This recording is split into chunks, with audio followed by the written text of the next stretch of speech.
याला प्रयत्नच करायला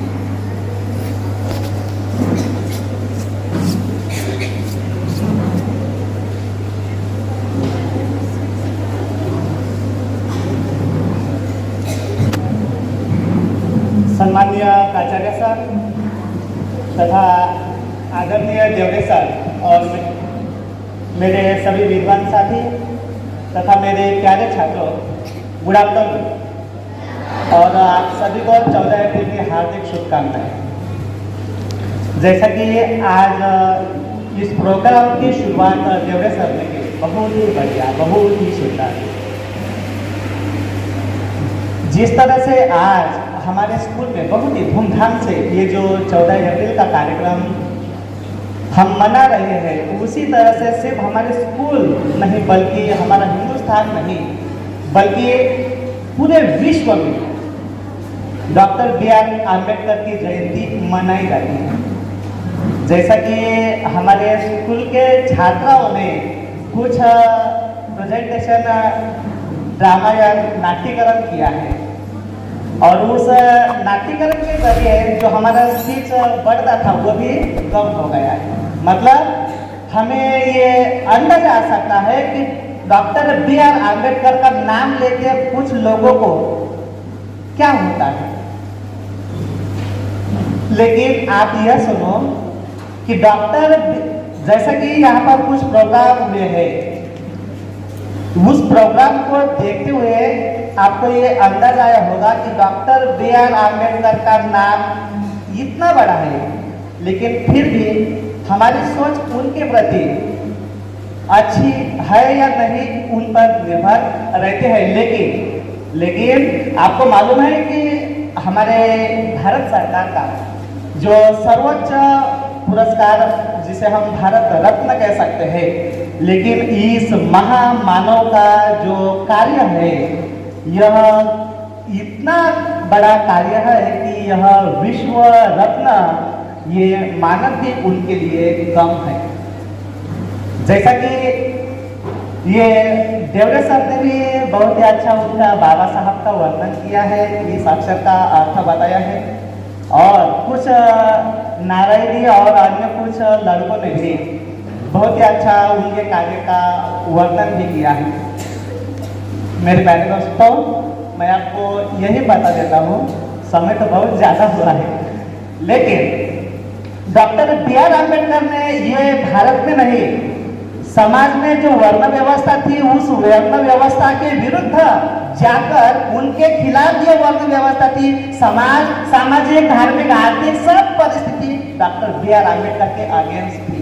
इसके बावजूद भी उन्होंने अपना यह योगदान समाज के प्रति दिया है।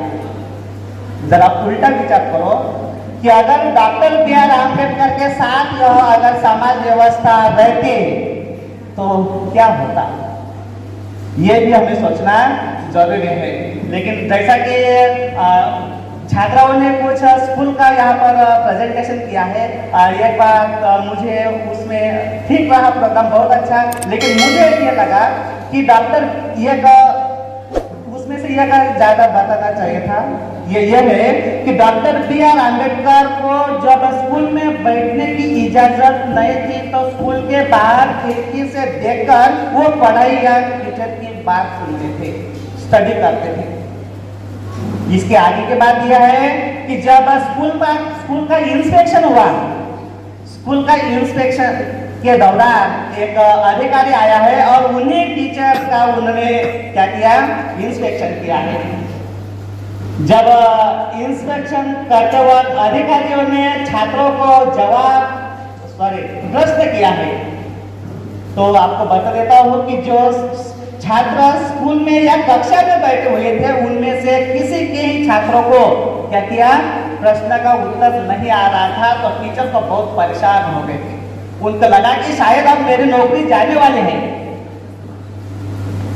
इसी दौरान डॉक्टर B.R. आम्बेडकर ने उनके अधिकारी के प्रश्नों के जो उत्तर दिए, ये देखकर टीचर बहुत खुश हुए और बाद में जिस तरह से सत्कार से आंबावाडेकर और आम्बेडकर कैसे बने आपको इतिहास मालूम है। दोस्तों, मेरे प्यारे छात्रों, मैं आपको बता देता हूँ कि आपके पास यही समय है जो आपकी सामाजिक आर्थिक जो भी परिस्थिति है, आप किस परिस्थिति से यहाँ तक आई है ये आपको अच्छी तरह से मालूम है। लेकिन डॉक्टर बी आर अम्बेडकर के बारे में जब जानकारी देखते हैं तो हमारे कौन सी भी सामाजिक या आर्थिक परिस्थिति रहे तो उनमें बदलने की ताकत हमारे इसमें आती है, तो वो सिर्फ शिक्षा की वजह से आती है। डॉक्टर बी आर अम्बेडकर ने बुद्ध कबीर फुले जिनको देखा तक नहीं, लेकिन जिनको देखा नहीं उनके विचारों के आधार पर उनको अपना गुरु मनाया है या माना है। इससे हमें पता चलता है कि उनके विचार कैसे थे। डॉक्टर बी आर अम्बेडकर ने जितना भी विश्व में अपना नाम बनाया है उसका एक ही कारण है, वो है रीडिंग, जिसे हम वाचन कह सकते हैं।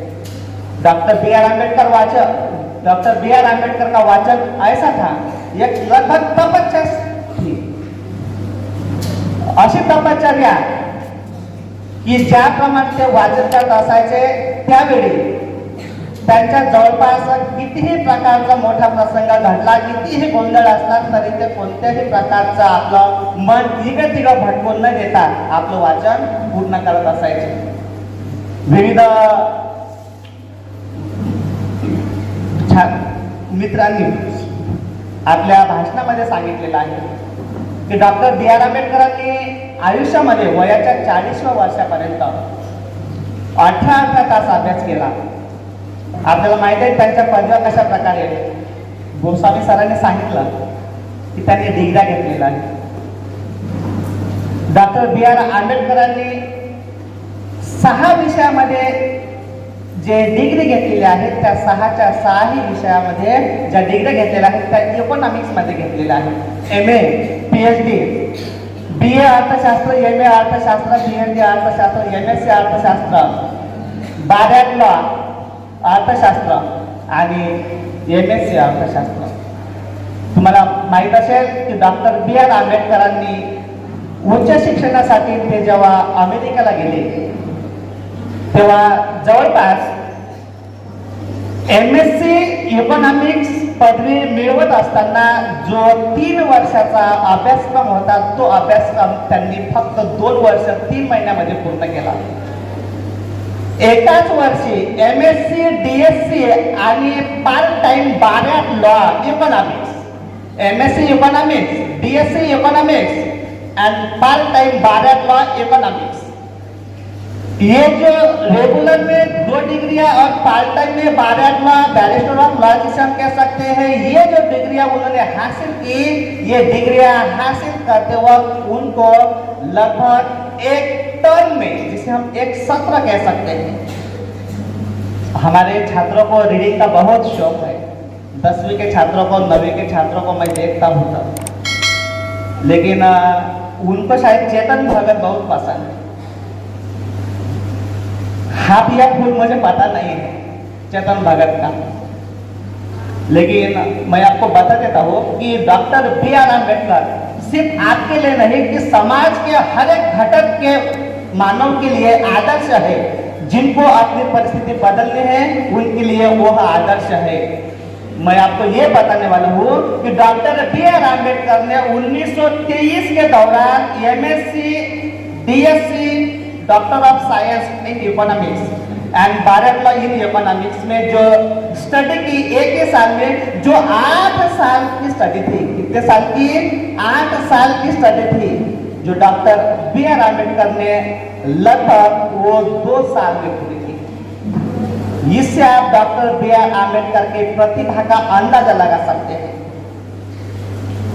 डॉक्टर बी आर आंबेडकर वाचन के बारे में अगर हम बात करें तो उनका चरित्र जब हम देखते हैं तो उनके चरित्र में ऐसे कुछ प्रसंग हमें दिखाई देते हैं कि हमारा हृदय कुछ अलग सा हो जाता है। हृदय पिळवून टाकणारे प्रसंग आपल्याला त्या डॉक्टर बाबासाहेब आंबेडकरांच्या चरित्रामधून बघायला मिळतात। आपले लँग्वेजचे शिक्षक आपल्याला अदर साहित्य वाचायचं सांगतात, ते वाचायलाच पाहिजे, पण ज्या फक्त डॉक्टर बाबासाहेब आंबेडकरांचं नाव न घेता ज्या महापुरुषांनी समाज परिवर्तनाचं कार्य घेतलेलं आहे त्यांचं कार्य या वयामध्ये जर आपण वाचलं तर नक्कीच आपलं सुद्धा परिवर्तन होऊ शकतो. मी हाफ किंवा फुल जो चेतन भागात सांगितलं ते वाचण्यापेक्षा हे चांगलं आहे. डॉक्टर बाबासाहेब आंबेडकरांच्या चरित्रामध्ये काही प्रसंग वाचनाबद्दलचे आलेले आहेत. त्यामध्ये एक प्रसंग लायब्ररीचा आहे. Doctor B.R. आंबेडकरला लायब्ररीमध्ये एक अशा प्रकारचं पुस्तक मिळालं आणि त्यांनी विचार केला की एका बैठकीमध्ये आपल्याला हे पुस्तक पूर्ण करायचं आहे. पण लायब्ररीचा वेळ संपला. लायब्ररी मधले सगळे विद्यार्थी आहेत ते घरी गेलेले आहेत आणि आता यांना पुस्तक वापस करायची वेळ आलेली आहे, लायब्ररी बंद करायची वेळ झालेली आहे. तेव्हा डॉक्टर बाबासाहेब आंबेडकरांनी लायब्ररीना रिक्वेस्ट केली की मला हा ग्रंथ काही झाले तरी आता पूर्ण करायचा आहे. आपल्याला जर वाटत असेल तर लायब्ररीला बाहेरून कुलूप लावा आणि आज मी बसून हा ग्रंथ पूर्ण करणार आहे. विद्यार्थी मित्रांनो, हा प्रसंग एवढा सोपा आणि एवढा साधा नाही. ज्यावेळी ब्रिटनचे नागरिक रात्रभर झोपत होते त्यावेळी हा एकटा हिंदुस्थानी पठ्या लायब्ररीमध्ये तो ग्रंथ पूर्ण करत होता. वाचनाचा व्यासंग असावा तर असा. सकाळी 10 वाजले, लायब्ररी दुसऱ्या दिवशी सुरू झाली तेव्हा डॉक्टर बाबासाहेब आंबेडकरांनी आपला ग्रंथ ते जेव्हा लायब्ररी उघडली तेव्हा डॉक्टर बाबासाहेब आंबेडकरांचं वाचन सुरू होतं. 10 वाजले तेव्हा डॉक्टर बाबासाहेब आंबेडकरांनी त्यांचा ग्रंथ वापस केला आणि त्यांच्या मनापासून धन्यवाद व्यक्त केले. विद्यार्थी मित्रांनो, डॉक्टर बाबासाहेब आंबेडकरांच्या वाचनाबद्दलचे असे अनेक प्रसंग आहेत. अमेरिकेमध्ये डॉक्टर B.R. आंबेडकर शिक्षणासाठी गेलेले असताना त्यांच्याकडे तुटपुंजी अर्थसहाय्य पैशाची अडचण त्यांना भासत होती. तेव्हा मैल ते पायी चालले आणि रिक्षाचा जो खर्च येणार होता, प्रवासाचा जो खर्च येणार होता तो खर्च वाचवून त्यांनी पुस्तकं विकत घेतली. वेळ प्रसंगी तेवढं सुद्धा कमी पडलं तर अमेरिकेतील शिक्षण चालू असताना हॉटेलमध्ये वेटरचं काम करून सुद्धा त्यांनी पैसे जमवून मिळालेल्या पैशांमध्ये फक्त पुस्तक विकत घेतलेले आहे. डॉक्टर बाबासाहेब आंबेडकरांविषयी एक तुम्हाला सांगते की डॉक्टर बाबासाहेब आंबेडकरांचं वाचन असं घनिष्ठ होतं की लगभग एक पुस्तक जेव्हा ते वाचत असायचे तेव्हा त्याचा आकार, रूप, रंग, पेज नंबर हे सगळं माहीत असायचं. एक दिवस प्रख्यात्रे नाव माहीत असेल, फार मोठं व्यक्तिमत्व नसून अष्टपैलू व्यक्तिमत्व म्हणून प्रख्यात्रेचं नाव महाराष्ट्रामध्ये घेतलं जातं. अशाच प्रकारे प्रख्यात्रे डॉक्टर बाबासाहेब आंबेडकरांना भेटण्यासाठी गेले होते. डॉक्टर बाबासाहेब आंबेडकरांच्या लायब्ररीमध्ये ते पोहोचले असताना त्यांचा PA नानकचंद रत्तू हे होते. प्रख्यात्रेंनी बाबासाहेबांना भेटण्याची जेव्हा विनंती केली तेव्हा नानकचंद रत्तू यांनी अगोदरच त्यांना सांगितले की बाबासाहेबांचा हा आदेश आहे की भारतातील कोणताही महत्वाचा नेता जीवन नेहरू किंवा गांधी जरी असतील तरी सुद्धा त्यांना मला भेटण्यासाठी माझ्या वाचनाचा व्यत्यय आणायचा नाही. हे ऐकून असे 4 घंटे थांबले, त्यांची वाट पाहिली. 4 घंटे थांबून सुद्धा डॉक्टर बाबासाहेबांचं मन ते विचलित करू शकले नाही. तसेच बाहेर गेले गेट पासून. दरवाजे त्यांच्या लायब्ररीच्या दरवाजापासून वापस गेले. दुसऱ्या दिवशी पुन्हा ते जेव्हा 10 वाजता आले तेव्हा सुद्धा डॉक्टर बाबासाहेब आंबेडकर वाचनच करत होते. त्यांना प्रश्न पडला की या गृहस्थाला भेटावं तरी केव्हा आणि कसे. एवढ्यात रमाबाई जेवणाचे ताट घेऊन समोर आल्या. तेव्हा रमाबाईंनी जेवण आणू का ओरडून बोलल्या. तेव्हा बाबासाहेबांनी लक्ष दिलं नाही, म्हणजे लक्ष नव्हतं. तेव्हा रमाबाईंनी त्यांच्याकडे जेव्हा जेवणाचं प्लेट आणलं तेव्हा ही नाणी संधी बघून मंत्र्यांनी बाबासाहेबांना आत येऊ का असा प्रश्न केला. तेव्हा डॉक्टर बाबासाहेब म्हणाले की कोण?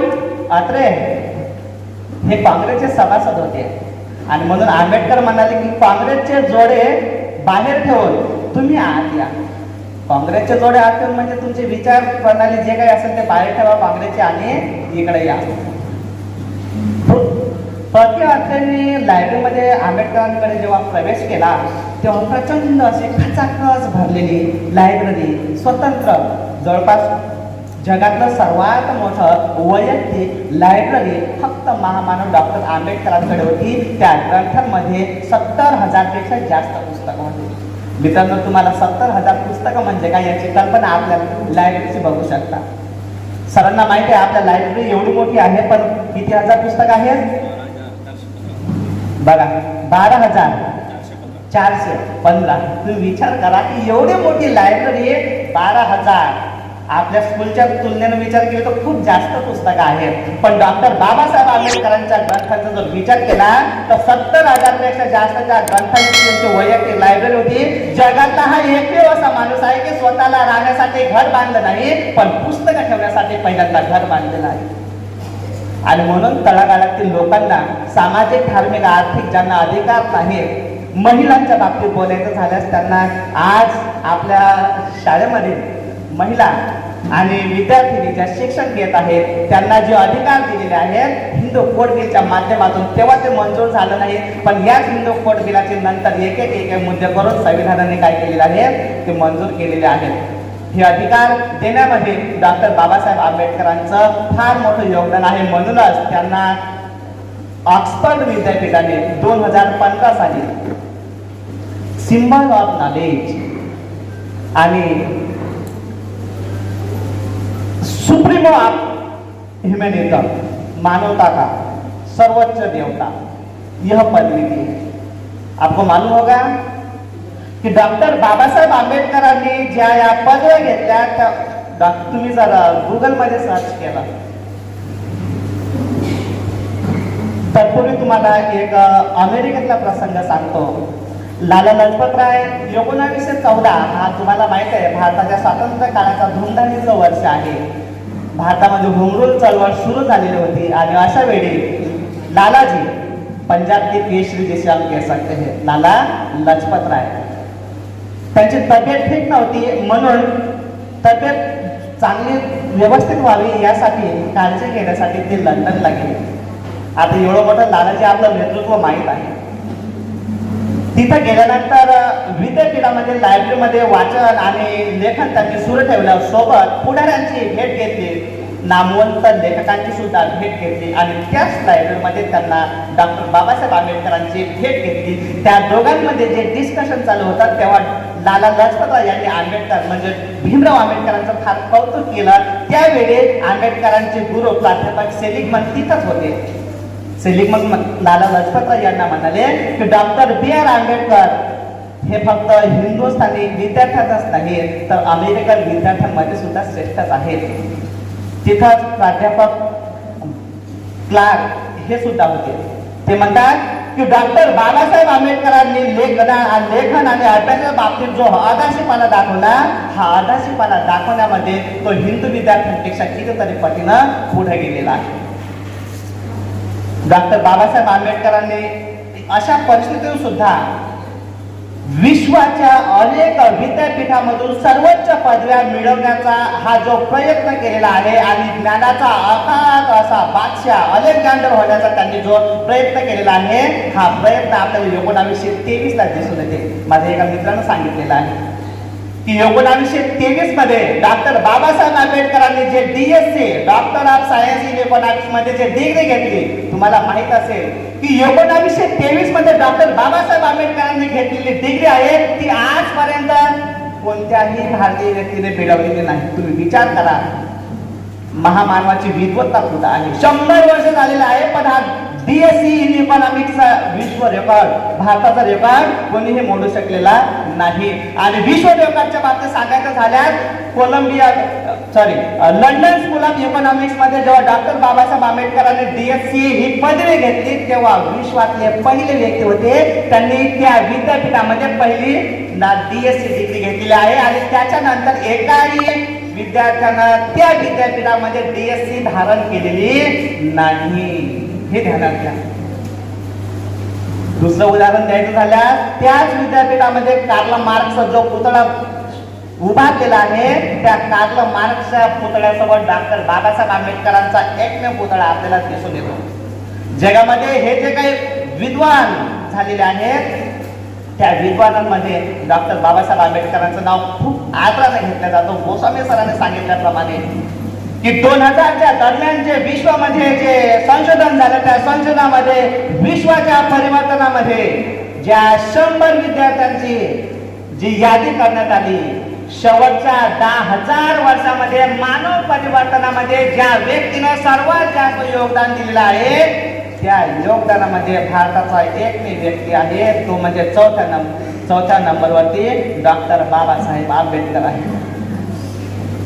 डॉक्टर बाबासाहेब आंबेडकरांच्या डिग्र्यांचा जेव्हा विचार करतोय ना, 1921 मध्ये MSc इकॉनॉमिक्स मध्ये जे घेतलेले आहे ते डिग्री घेतल्यानंतर भारतीय विद्वानांमध्ये त्यांची पहिला गणना केलेली आहे. 1923 मध्ये DSc ही पदवी धारण केल्यानंतर भारतामध्ये सर्वात सुशिक्षित व्यक्ती म्हणून त्यांचा नाव लौकिक आजही घेतला जातो. कारण अर्थशास्त्रामध्ये DSc प्राप्त केलेला व्यक्ती आजपर्यंत भारतात झालेला नाही आणि 100 वर्षापासून ते अजूनही अधोरेखित आहे.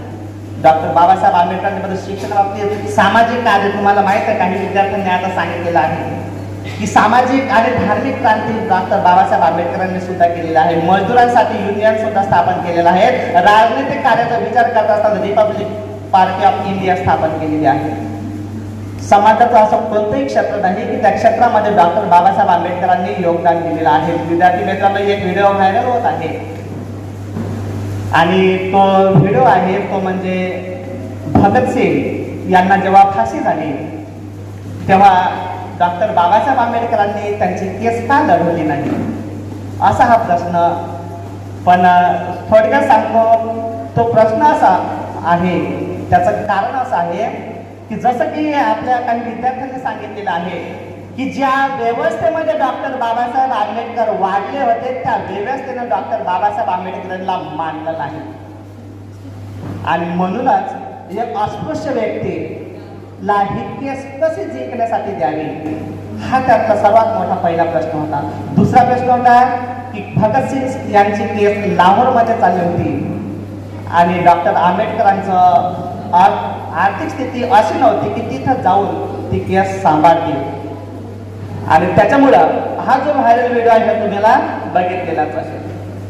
दुसरा महत्वाचा तुम्हाला थोडक्यात सांगतोय की भारतीय व्यक्तींमध्ये एक सर्वोच्च शिक्षित व्यक्ती म्हणून कोण, जेव्हा तुम्ही गुगलवर सर्च करता तेव्हा डॉक्टर श्रीकांत जिचकर यांचं नाव आपल्याला दिसून येतं. मी युट्यूबर आहोत त्याच्यामुळे युट्यूबमध्ये कशा प्रकारचे व्हिडिओ समोर येतात हे मला चांगल्या प्रकारचं माहीत आहे आणि म्हणून हेच तत्व गुगलसाठी तुम्हाला एक सांगतो की most educated person in India या ऑफ इंडिया जेव्हा आपण नाव सर्च करतो तेव्हा बॅरिस्टर जिचकर यांचंच नाव येतं. याचं कारण असं आहे की ज्यांनी हे वेबसाईट तयार केलेलं आहे त्या वेबसाईटमध्ये त्यांनी बॅरिस्टर जिचकर यांचंच नाव टाकलेलं आहे, त्याच्यामुळे तिथं डॉक्टर BR आंबेडकर यांचं नाव येत नाही. पण जेव्हा आपण तुलनात्मक दृष्ट्या अभ्यास करतो जसं की गोस्वामी सरांनी सांगितलेलं आहे, काय सांगितलेलं आहे की डॉक्टर बाबासाहेब आंबेडकरांनी 32 डिग्र्या प्राप्त केलेल्या आहेत. याची जर तुलना डॉक्टर श्रीकांत जिचकर यांच्यासोबत केली तर लिम्का बुक ऑफ रेकॉर्ड मध्ये डॉक्टर श्रीकांत जिचकर यांचं एक एज्युकेटेड नसून क्वालिफाईड व्यक्ती म्हणून जिचकर यांचं नाव घेतलेलं आहे. क्वालिफाईड आणि एज्युकेटेड याच्यामध्ये फरक आहे. क्वालिफाईड याचा अर्थ असा आहे की डॉक्टर श्रीकांत जिचकर यांनी IPS ची सुद्धा परीक्षा क्वालिफाय केलेली आहे, IAS ची परीक्षा सुद्धा क्वालिफाय केलेली आहे. पण कारण असं आहे की IPS ची परीक्षा झाल्यानंतर नोकरी 4 महिन्याच्या आत सोडली, तशाच प्रकारे IAS ची परीक्षा सुद्धा झाल्यानंतर 4 महिन्यामध्ये ते सुद्धा सोडून दिली आणि राजनीतीमध्ये प्रवेश केला आणि 25 वर्ष MLA झाले.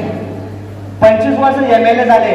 त्यांनी MBBS, MD आणि लॉ या 3 डिग्र्यांसोबत 10 विषयामध्ये MA केलेला आहे आणि अशा एकूण 42 युनिव्हर्सिटीमधून मला हे समजलं नाही की 20 डिग्र्या आणि 42 विश्वविद्यालयामधून कशा त्यांनी डिग्र्या प्राप्त केलेल्या आहेत. पण सांगायचं तात्पर्य की त्यांनी 20 डिग्र्या प्राप्त केलेल्या आहेत. आणि डॉक्टर बाबासाहेब आंबेडकरांसोबत जर तुलना करायचं झाल्यास तर तुम्हाला माहित आहे की डॉक्टर बाबासाहेब आंबेडकरांनी ज्या 32 डिग्र्या मिळवलेल्या आहेत त्यातील काही डिग्र्या अजूनही भारतीयांनी मिळवलेल्या नाहीत. आणि म्हणून जास्त भाषांच्या बाबतीत बोलायचं झाल्यास तर डॉक्टर बाबासाहेब आंबेडकरांचं 10 भाषांवर प्रभुत्व होतं.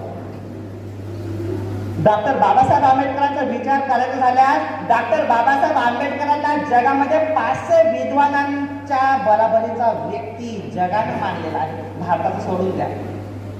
आणि यामध्ये महात्मा गांधीचा सुद्धा समावेश आहे की महात्मा गांधी सुद्धा जे म्हणत होते की जे 500 विद्वान जे आहे, 500 विद्वान म्हणजे काय तर जे 500 डॉक्टरेट व्यक्ती आहेत त्यांची जेवढी बुद्धिमत्ता आहे त्या बुद्धिमत्तेची लेवलची एक त्याची बुद्धिमत्ता डॉक्टर B.R. आंबेडकरांची आहे. तुम्ही विचार करा महामानवाची बुद्धिमत्ता काय असेल.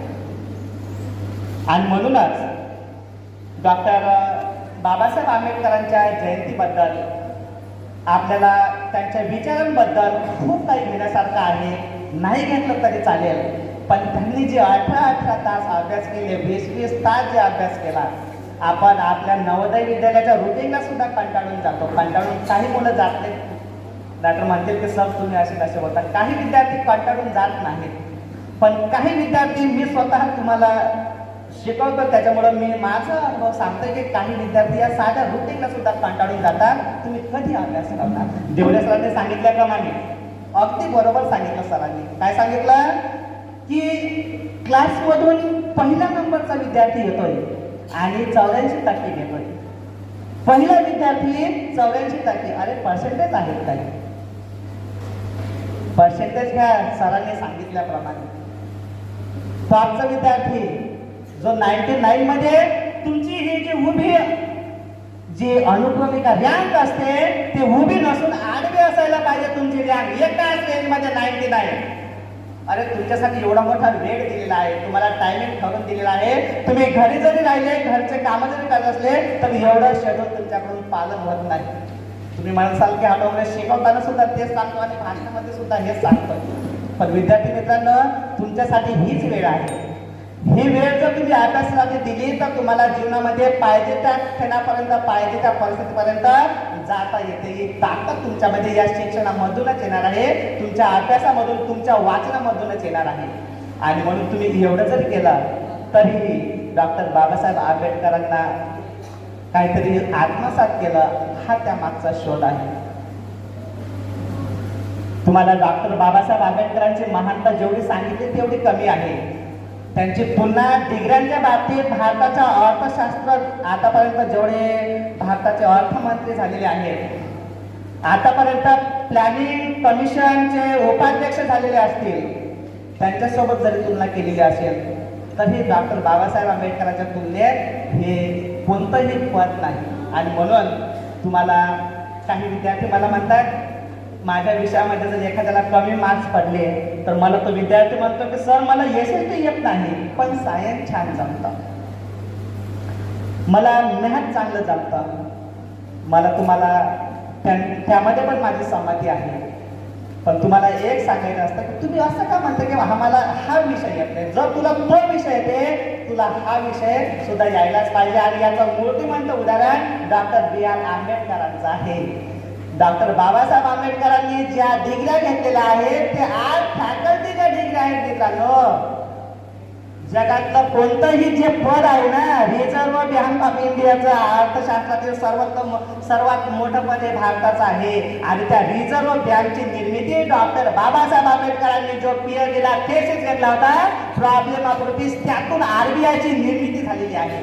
10वीच्या विद्यार्थ्याला मी सांगितलेलं आहे RBI विषयीची माहिती आहे तेव्हा त्यांना सांगितलेलं आहे डॉक्टर बाबासाहेब आंबेडकर. आपण म्हणतोय की आर्थिक परिस्थिती त्यांची फार दुर्मिळ होती, त्यांची कमकुवत होती. पण तुम्हाला सांगतोय की डॉक्टर बाबासाहेब आंबेडकरांना जर पैसा कमवायचा असता ना तर जगातलं कोणतंही सर्वोच्च पद त्यांच्यासाठी लोळत घातलं असतं. पण डॉक्टर बाबासाहेब आंबेडकर पदासाठी हवामले नव्हते, कारण त्या एका पदासाठी जर मी जर पळालो तर माझा हा कोट्यावधीचा जो समाज आहे हा लोटांगण घालणार आहे. आणि म्हणून एका पदासाठी डॉक्टर बाबासाहेब आंबेडकर पळाले नाही, तर समाजाचं उत्थान करण्यासाठी बाबासाहेब आंबेडकरांनी आपला जीवनाचा रान केलेला आहे. आणि म्हणून सामाजिक, आर्थिक, धार्मिक क्षेत्रामध्ये त्यांचं फार मोठं योगदान आहे. तुम्हाला एक उदाहरण रमाबाईचं सांगतो. रमाबाईंना फार इच्छा होती की पंढरपूरला विठ्ठलाच्या दर्शनाला जाऊ म्हणून, पण डॉक्टर बाबासाहेब आंबेडकरांनी परिस्थिती काही असो, मानो न मानो, पण रमाबाईला कधीही पंढरपूरला दर्शनासाठी जाऊ दिलं नाही. तुम्ही म्हणसाल सर हे काय सांगताय तुम्ही, त्याचा अर्थ लक्षात घ्या की डॉक्टर बाबासाहेब आंबेडकरांनी रमाबाईला सांगितलं की काय देव आहे, तुझ्या देवाला दर्शन घेण्यासाठी जात आहेस असा विचार करत आहेस, पण त्या देवाला तुझं दर्शन, तू त्यांचं दर्शन घ्यावं असं वाटतच नाही. याचं कारण विचारतो सामाजिक स्थिती. त्यांना दर्शन करण्याचा अधिकार देण्यात आलेला होता. बाबासाहेब आंबेडकर रमाबाईची समजूत घालत होते की रमा, तू विठ्ठलाचं दर्शन नाही घेऊ शकली, तुला मी असा विठ्ठल निर्माण करेल. आपण एक पंढरपूर निर्माण करू आणि त्या पंढरपूर असं निर्माण करू की तळागाळातील हर एक व्यक्ती तिथं दर्शनासाठी येणार. आणि म्हणून माझ्या काही विद्यार्थ्यांनी सांगितलेलं आहे 1935 मध्ये नाशिकच्या येवल्यामध्ये जे डॉक्टर बाबासाहेब आंबेडकरांनी जे भाषण दिलं होतं ना, की मी हिंदू धर्मामध्ये जन्माला आलो पण हिंदू धर्माने मरणार नाही. तुम्ही म्हणसाल हे काय सांगते, हे नाट्य इथं झालेलं आहे. कशा प्रकारे डॉक्टर बाबासाहेब आंबेडकरांना शाळेत जाण्यासाठी गाडीमध्ये सुद्धा बसण्याची परमिशन त्यांनी दिली नाही. काही पाण्याचे प्रसंग आहेत ते सुद्धा आपण पाहिलेले आहेत. आणि म्हणून ही परिस्थिती बदलण्याचं डॉक्टर बाबासाहेब आंबेडकरांनी एक व्रत हाती घेतलेलं होतं. आणि म्हणून तुम्हाला माहित आहे की 14 ऑक्टोबर 1956ला नागपूर या ठिकाणी जे संपूर्ण जगातील धर्मांचा अभ्यास करून जगातील सर्वत्र धर्म डॉक्टर बाबासाहेब आंबेडकरांच्या वैचारिक दृष्टिकोनातून सांगतोय, समाजाच्या दृष्टिकोनातून नाही. जेव्हा डॉक्टर बाबासाहेब आंबेडकरांनी 1935 मध्ये धर्मांतर करण्याचा निर्णय घेतला, तेव्हा हर एका धर्मातले जे धर्मगुरू आहेत ते डॉक्टर बाबासाहेब आंबेडकरांना भेटायला गेले आणि सांगितलं की तुम्ही आमच्या धर्मामध्ये या, बघा आमचा किती धर्म स्वच्छ आहे. तरी डॉक्टर बाबासाहेब आंबेडकरांनी स्वतःच्या बुद्धीने विचार करून सर्वोच्च धर्म कोणता असेल, त्यांना जो धर्म पटला, तिथं 14 ऑक्टोबर 1956ला त्यांनी बौद्ध धर्माची दीक्षा घेऊन त्यांच्या अनुयायांना दुसरा पंढरपूर त्यांनी निर्माण केलेला आहे. म्हणून भरपूर क्षेत्रातील काही प्रसंग सांगता वेळ अगोदरच माझी संधी फार पुढं वेळ निघून गेलेला होता.